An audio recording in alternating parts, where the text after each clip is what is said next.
Hello everyone, welcome to this video. So today I'm going to show you a really nice puzzle. So what about this puzzle? First of all, when you look at this puzzle, the construction looks kind of not only artificial but really strange as well.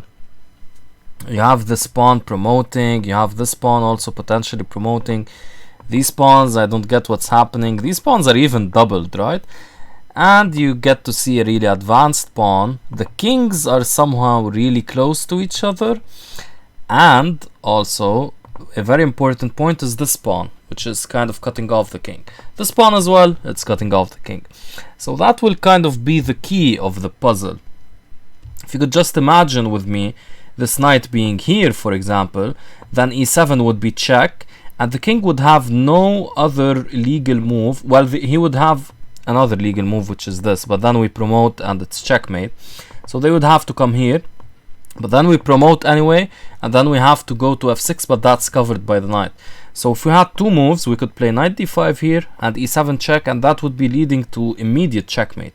King g8, I promote with checkmate.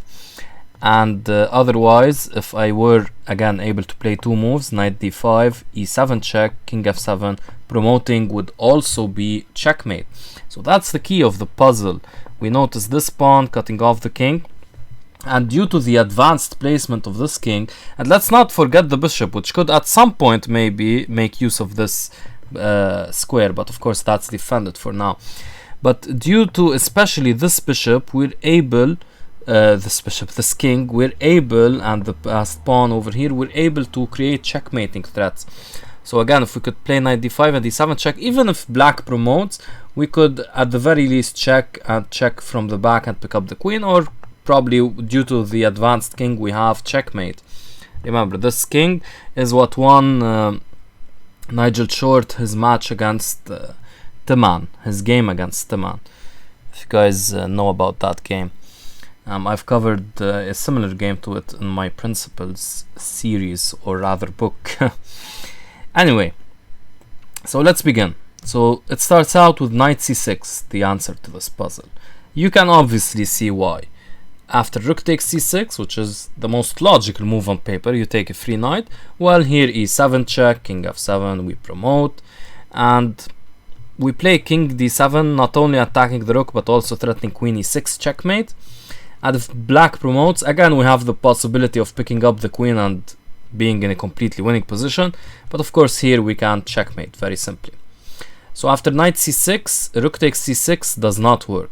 Now after knight c6, if immediately black promotes, again e7 check, king f7, we ourselves promote, they come here, and we have knight d4 here, threatening again this checkmate. We probably could have played king d7 as well.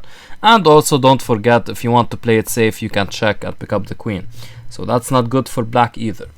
So black plays rook e2, preventing e7 check, though I want to use air quotes here, preventing for the moment at least. So here white comes up with a brilliant idea, plays knight d e5. It's important to use this knight because it really wasn't doing anything. This knight is the one that's supporting the checkmating ideas, and soon enough we'll see even more checkmating ideas from this knight. Now this knight is blocking, so if black plays whatever kind of move, we again have we have e7 check, and this time even f7 is covered, so the king can't come to f7, has to come here, and again this would be checkmate. So after knight d5, rook takes e5 is basically forced, and now knight takes e5, and if here bishop takes e5, again e7 check, promote, and this is GG. And here if d takes e5, again the same thing happens. So after knight takes e5 over here, after we capture the rook, black has to promote with the intention of being able to block on f8. What do I mean by that? Well, you'll see in a second. E7 check, queen check here. This would be checkmate, but now that black promoted, we get to see queen f8. And now starts the brilliancy. White will be able to use his knight, their knight actually, will be able to use their knight to somehow create mating threats against the black king. Remember, this pawn is the key to this puzzle. This is called the thorn pawn. Fans of King's Crusher's channel will also know it as a fawn pawn. Yeah, because Okay, I won't explain. You watch his videos. Okay, anyway, so this is the key to this puzzle, and this is what creates the checkmating ideas. And the very far advanced king also, at some point it could come here, for example, and just block this king from ever escaping. And with this pawn over here, the knight especially, and the bishop to a lesser extent, will create mating threat. So let's go through the line. Knight c6. This is threatening an immediate checkmate actually. If a3 is played, knight e7 check would be leading to checkmate. King here is the only move. You can't take because the queen is pinned. So king h8 would be the only move. And now we obviously checkmate as such. So after knight c6, queen takes e8 check is forced basically. The king takes, and now you can see what I'm talking about. This king is blocking all the escape squares of this poor king, and this pawn is blocking this escape square. So this king is completely blocked over here. So black tries to push his farthest advanced pawn with a3, and now check comes, and king f8 again blocking the escape squares of this king. Now you might think this one is blocked, yeah sure, but the king adds kind of more support. You'll get to see why in a second. Because, well, I can just explain it now. We want to move the knight at some point, and we don't want this king to get access to g8. So we come king f8 to block king g8. Okay, black has to promote. What else can he do? Can they do, seriously, the English language and its gender pronouns in other languages, it would be easier. Yeah. Anyway, knight c6 with this idea and checkmate. And black is able to promote, but again, this idea is far too strong. So black comes in right in time. The queen is rushing to help the black king, but it's not in time. So black has to sacrifice again. Now they try to promote. They could try to promote another pawn, but that's not really effective. If they try to promote this, we just take. You do this. This is checkmate. Again, we're blocking off the g8 square.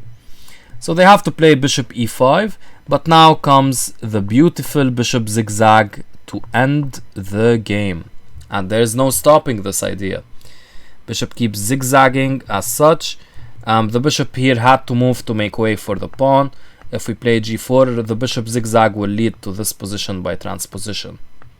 So we'll be, it's basically the exact same position. So yeah.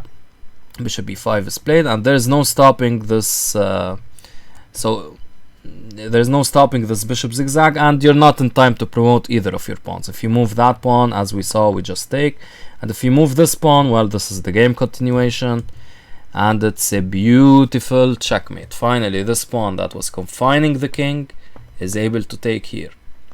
Something to mention, this was taken obviously from the talk chess, from Vincent Lejeun's nice effort to create these difficult puzzles that Stockfish cannot solve. Now at very high depth, Stockfish does solve this. Not very high actually, just high. I think there's a cloud here. Yeah, at depth 36 Stockfish gives knight c6. I think at about depth 30 it doesn't see the solution, but at depth 36 it does. So still a very beautiful puzzle, and I hope you enjoyed this. So yeah, keep in mind the themes we saw about the trapped king, and this thorn pawn or fawn pawn, and of course this pawn threatening promotion, and the ideas of checkmate with the knight. So yeah, with that, take care guys.